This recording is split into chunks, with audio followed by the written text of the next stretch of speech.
Hey guys, 𝗙𝗥𝗢𝗄𝗧 here, and I am back with a 1090 installation video. It's the same as the 552 Series 1 and 2, really no different, but I wanted to show some love to you 1090 owners who might prefer to see me do the installation on an actual 1090 set. So what we're going to do here is, by the way, half has already been upgraded on this, but we're going to pretend that it wasn't done yet. We'll go through the full installation. So let's move the base out of the way and get the dumbbell. And you start in the same way. Most of these 1090s use a 19 millimeter socket. Yours may or may not. It depends on what they used to assemble your set. Usually they fall in the 18 or 19 millimeter range, but you're going to need two and your ratchets. You put your ratchets on, loosen the nut, and then, let's see, no, loosen a little bit more. Okay,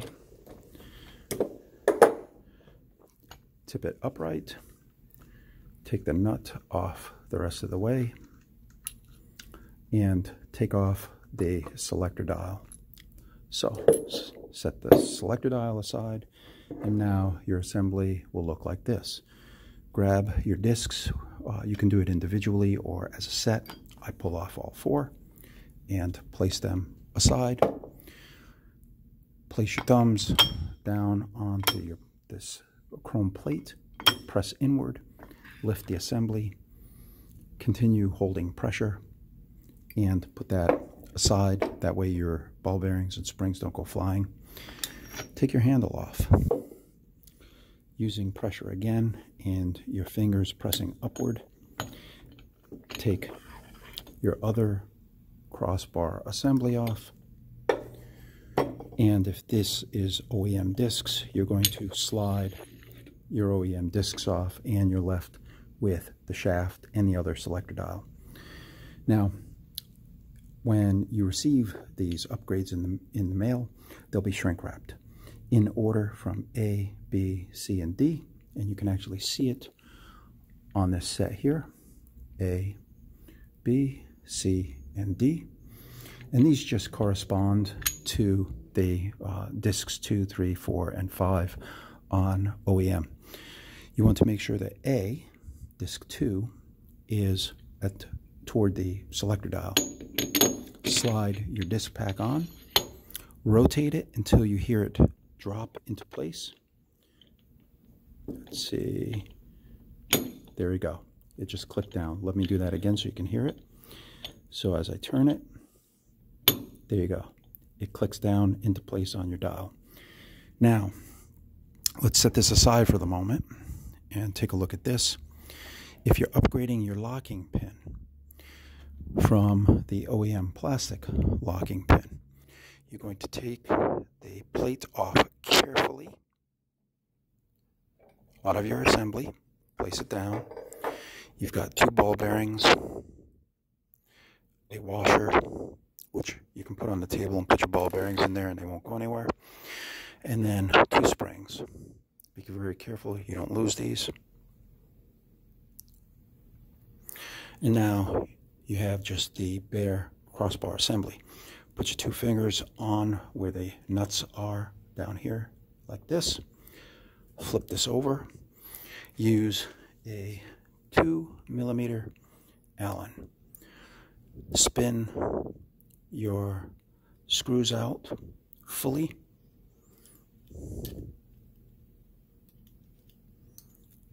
Like this.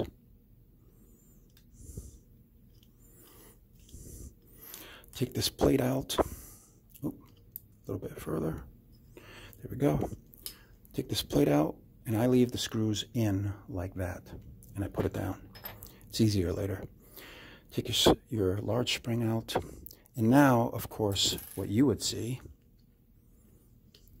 is you would see this in your assembly. You'd drop that out into your hand. Remember, keep your fingers on the holes where the two nuts are. Drop your new locking pin into place. Now you can put some grease in here.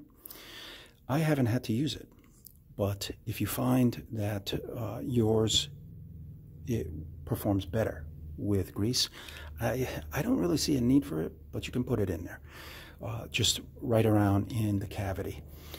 And you put your locking pin in place, spring on, pick up your plate, line up the screws,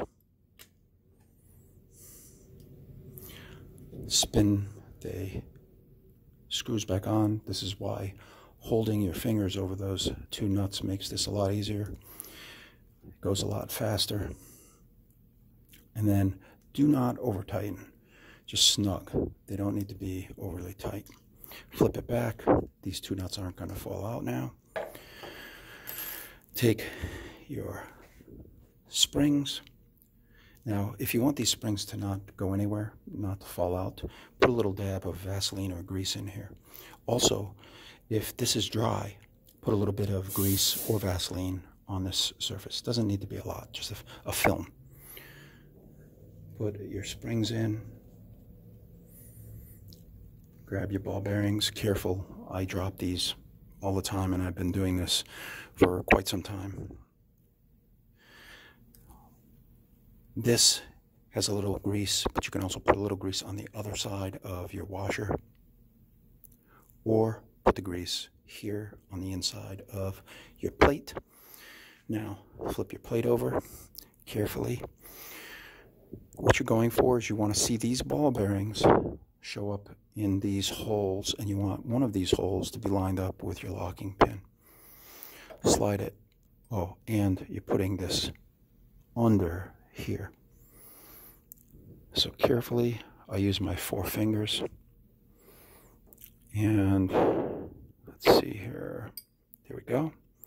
So you can see there's ball bearing showing through there. And there's one showing through there. And there's my locking pin. So this assembly is done. Now bring the shaft back over. Holding this, flip it, put it on the shaft, and it'll rotate and lock in place. Boom, it clicks in. Listen to that again. Boom, clicks in. Now grab your handle, slide the handle down, same thing. You want to rotate until it clicks into place. So listen to that again. Boom, it clicks in. You can actually see it seat on the plastic. Now upgrade your other assembly just like I did with this one. Then when you're done, slide that on and rotate. These two things should be in alignment.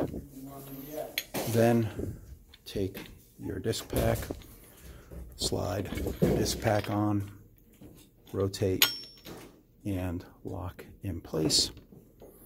Then take your handle, or sorry, your selector dial, put your selector dial on the top here, and you will see on your dial this long slot will line up with the long slot.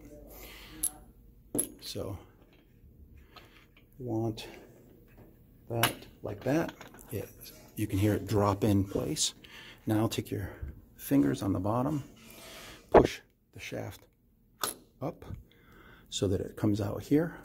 Take the nut, put your nut on, put your assembly down. Once the nut is snug, set your ratchets to tighten and tighten, but only until it's snug. You do not need this to be anything more than snug, plus maybe half a turn. Now you're upgraded. You can push your locking pin in, and oh, it's hard to get my fingers in there, but if you have small enough fingers, you can actually push your locking pin in and test it. The easier way for me is on the stand. Put it on the stand, and let's see. There you go. So let me show you this so you can see it in action. When it's seated fully, it should spin like this. And also, it should have clearance between the plastic base and the dial. It shouldn't be so tight this is rubbing on this.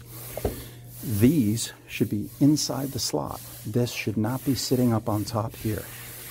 Sometimes when I've seen people install them and this thing is hanging out up here, that's incorrect. It has to be riding in the slot. And that's it. That is the installation of the 1090 disc fix kit and locking pin kit. Thanks for watching, and if you have any questions, of course, get a hold of me in email.